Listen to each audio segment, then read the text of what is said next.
Terima kasih Anda kembali bersama kami dalam special talk show, dan bagi Anda yang baru bergabung, kami tengah membahas ngantor di desa sebagai upaya Gus Wahid untuk mengoptimalkan pelayanan publik. Wah, Gus Wahid ini semakin malam semakin syahdu rasanya.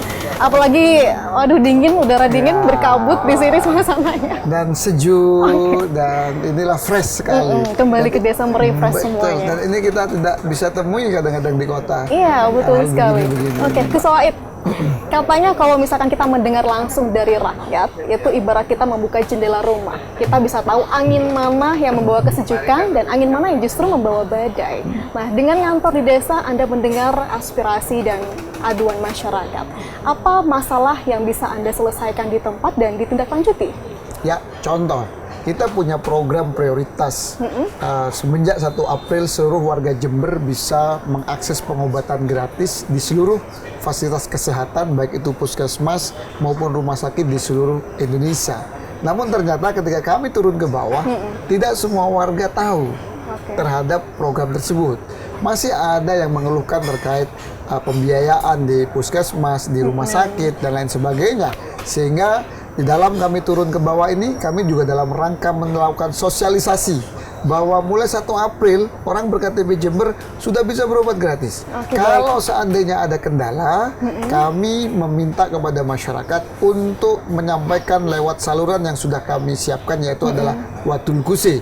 Yang Wadul Guse ini sudah luar biasa respon dari masyarakat.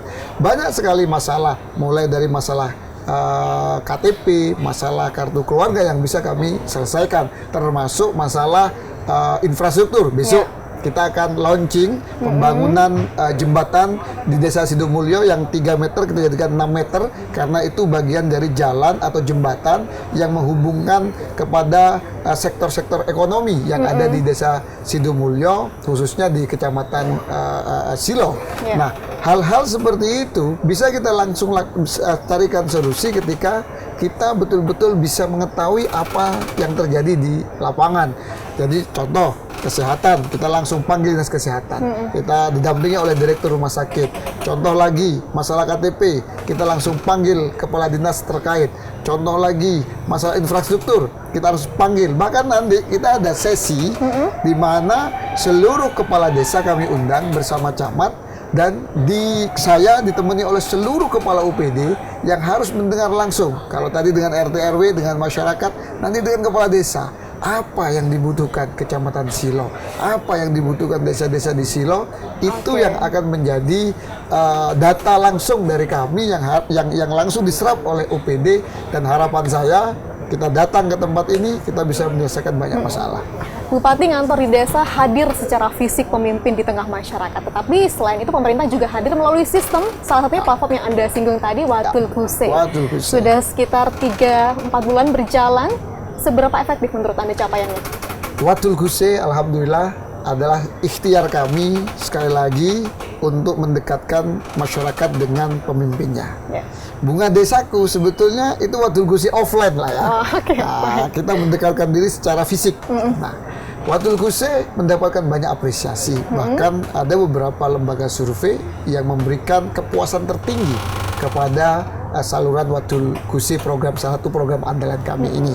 Ada sekitar 3.000 lebih, Pak, 3.500-an lebih aduan yang masuk ke Wadul Guse, dan hampir 80% lebih juga bisa terselesaikan hari ini.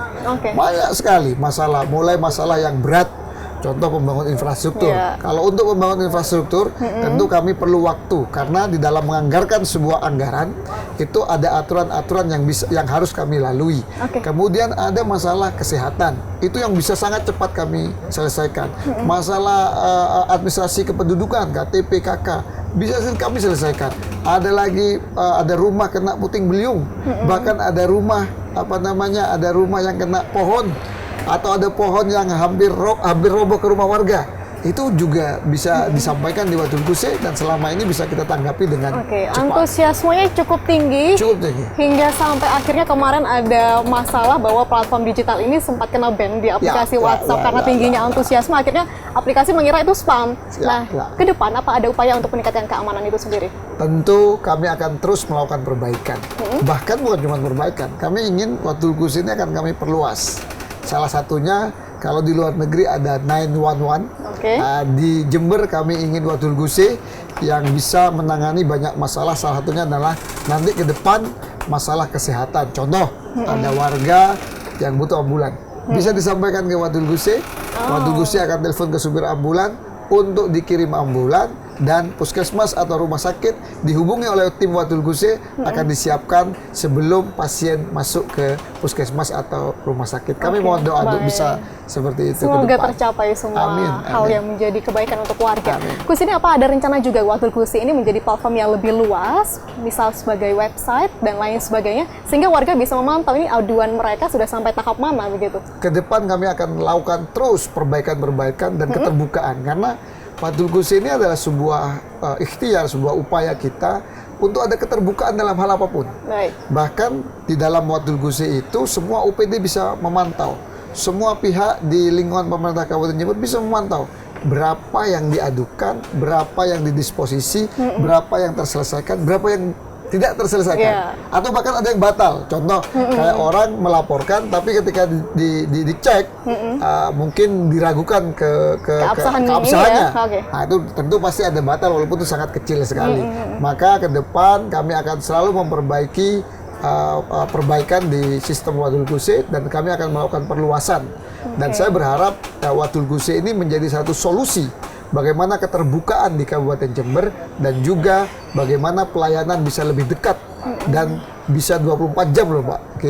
Orang bisa melakukan pelaporan apapun dan itu bisa dipantau oleh semuanya, mana yang sudah terselesaikan dan mana yang belum. Baik, jadi upaya untuk perbaikan selalu dilakukan dan keamanan tentunya yang menjadi jaminan ya begitu. Insya Allah, Tadi insya Allah. selain soal aduan infrastruktur, ada juga soal kesehatan yang paling banyak dikeluhkan dan diadukan oleh warga. Ya. Tadi Guse sudah sempat menyinggung soal UHC, tapi banyak warga yang masih belum tahu. Kita akan kupas di segmen berikutnya Gus Walid. Baik. Dan saudara tetaplah bersama kami akan kembali usai jeda.